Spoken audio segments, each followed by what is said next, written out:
Embarqué dans trou noir, embarqué dans trou noir. Embarqué dans trou noir.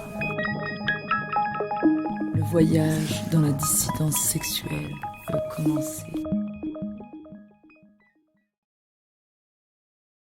Introduction aux événements de Stonewall. Publié le 28 juin 2020. Aujourd'hui, 28 juin 2020, nous célébrons l'anniversaire des émeutes de Stonewall. Son 51e anniversaire, pour être précis. Il est de ces événements dont la date et le symbole sont connus dans le monde entier. Un de ces événements dont la puissance originale persiste dans le temps. C'est d'ailleurs un hommage que Trou Noir publie chacun de ses numéros le 28 du mois. Cette date deviendra un moment clé dans l'activisme LGBT américain, au point d'en faire la date annuelle de ces manifestations, les Lesbian and Gay Pride. Comme tous les événements, son histoire a beaucoup été racontée, de bien des manières et avec nombre de variations. Des mythes ont vu le jour, des gestes ou des personnes ont été héroïsés, et une histoire officielle s'est imposée à la postérité. Et pour cause, la ville de New York, à l'unanimité, désigna le Stonewall Inn comme monument de la ville, premier monument honoré pour son rôle dans la lutte pour les droits des homosexuels. Le président Obama annoncera l'année suivante la classification de la zone des émeutes en monument national du patrimoine américain. Cette reconnaissance, inscrite dans le marbre, dans l'histoire, prend également la forme d'un rouage dans la titanesque machine de l'économie et du tourisme homosexuel. Il suffit de penser à la place des émeutes de Stonewall dans le 4e arrondissement de Paris, pour percevoir l'ambiguïté d'un événement entré dans l'histoire. Comme le veut la grande tradition des vainqueurs, la manœuvre consiste à prendre le contrôle symbolique des mouvements en les célébrant dans un premier temps pour ceux qui ne sont pas, afin de mieux les enterrer le moment venu.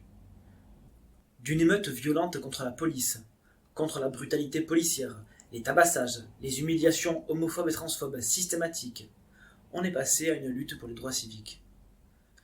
Malgré le travail de sape de l'histoire sur les émeutes de Stonewall, celle-ci reste une matrice fondamentale dans l'imaginaire des luttes LGBTQI+, et nous mettons en lumière 2 points qui nous semblent importants pour continuer à construire cet événement passé d'où nous puisons force et inspiration. Notre temps détient une affinité avec de tels événements.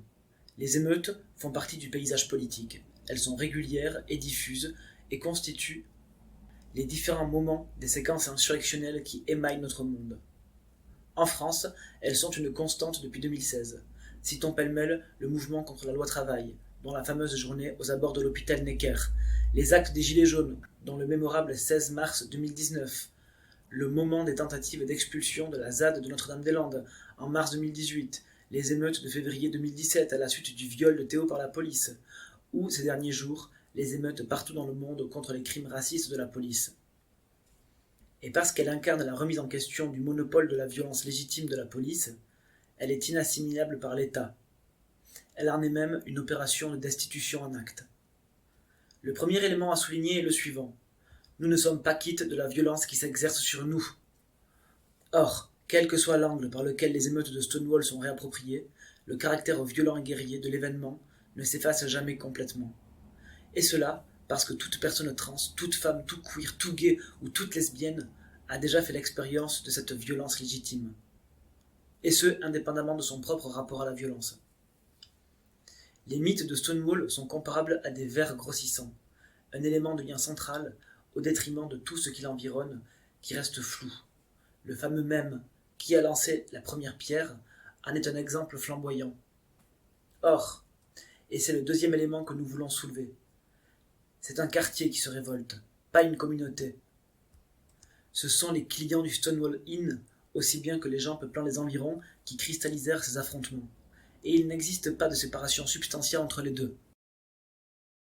Prostituées et gigolos avec leurs michetons, fêtards, musiciens, travestis, étudiants, la liste est longue, et n'a pas tant d'importance. C'est dans Greenwich Village que se situent les établissements ouvertement homosexuels depuis les années 20, que la Beat Generation trouva refuge dans les années 50, ou que l'underground musical s'établit dans les années 60. C'est un monde de nuit, de fêtes, de sexualité, de marginalité, d'illégalité et de violence. Une cour des miracles modernes. C'est la circulation entre tous les éléments que nous venons de citer, formant un monde opaque et dense qui est invisibilisé dans le récit de Stonewall. Les émeutes de Stonewall n'étaient pas des émeutes homosexuelles ou transgenres, comme on l'entend souvent par raccourci, car alors il se serait agi d'une lutte revendicative construite. Les émeutes étaient le fruit d'un petit monde nocturne de Greenwich Village, qui comportait beaucoup d'homosexuels et de transsexuels.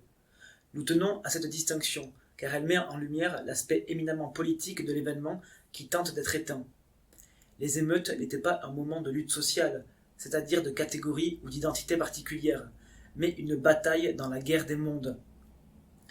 L'aménagement urbain, la police, l'État, la gentrification, la cybernétique, le progrès, les institutions, le néolibéralisme ne sont que les noms des différentes facettes d'un ordre qui règne par la marchandise, cette sinistre mise en équivalence de tous les corps et de toutes les choses. La guerre se livre contre la totalité étouffante du monde de la marchandise, et toutes les personnes considérées comme inintégrables, comme négligeables, les sans-valeur, les vies nues, tous les fragments de marginalité, d'originalité, se verront écrasés, c'est-à-dire privés de leur monde. En attaquant leur foyer, leurs liens, leurs rues, leur apparence et même leurs amours, on détruit les gens de l'intérieur. La descente au Stonewall Inn était une attaque contre un bar, contre des pratiques illégales autour de l'alcool, contre les homosexuels, contre les travestis, les personnes trans, une attaque contre la marginalité, contre la fête, contre un quartier où la police n'était pas maîtresse des lieux.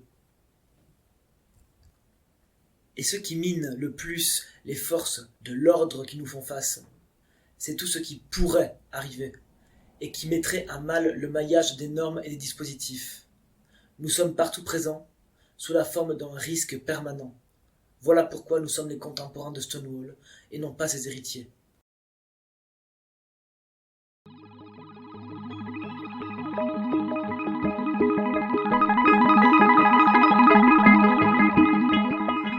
Retrouvez l'intégralité de nos articles et podcasts sur trounoir.org ou sur Facebook et Instagram. Pour nous contacter, trounoir@riseup.net.